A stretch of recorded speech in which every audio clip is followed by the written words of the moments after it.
Municipal కార్యాలయంలో అధికారులతో మంత్రి చేశారు. ఈ సమావేశానికి జాయింట్ కలెక్టర్ అపూర్వ భరత్, మాజీ ఎమ్మెల్యే వర్మ, ప్రజా ప్రతినిధులు, అధికారులు హాజరయ్యారు. మున్సిపాలిటీలో చేపట్టిన అభివృద్ధి పనులు, ప్రాజెక్టులపై చర్చించారు.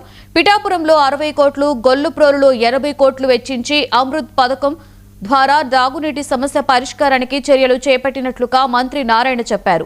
రాబోయే 2 ఏళ్లలో పిఠాపురం, గొల్లప్రోలు మున్సిపాలిటీలలో త్రాగునీరు, డ్రైన్లు, రోడ్లు, పార్కులు, వీధి లైట్లు 100% పూర్తి చేస్తామని, రానున్న 6 నెలల్లో మున్సిపాలిటీల ఎన్నికలు నిర్వహిస్తామని మున్సిపల్ శాఖ రాష్ట్ర మంత్రి నారాయణ చెప్పారు.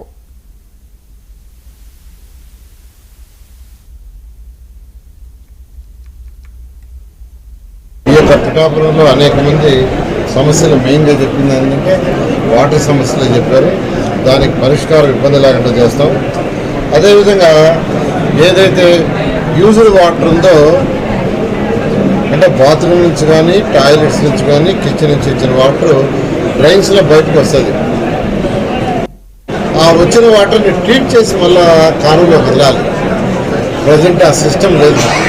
కానీ ఖచ్చితంగా ఈ రాష్ట్రంలో ఉన్న 123 మున్సిపాలిటీస్లో యూజ్డ్ వాటర్ ఏదైతే ఉందో దాన్ని ట్రీట్ చేసి అక్కడ మాట్లాడుతుంది.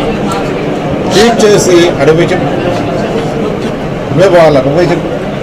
ట్రీట్ చేసి కెనాల్స్లో వదిలే విధంగా చేయడానికి ఈరోజు పిఠాపురంకి 14.6 కోట్లతో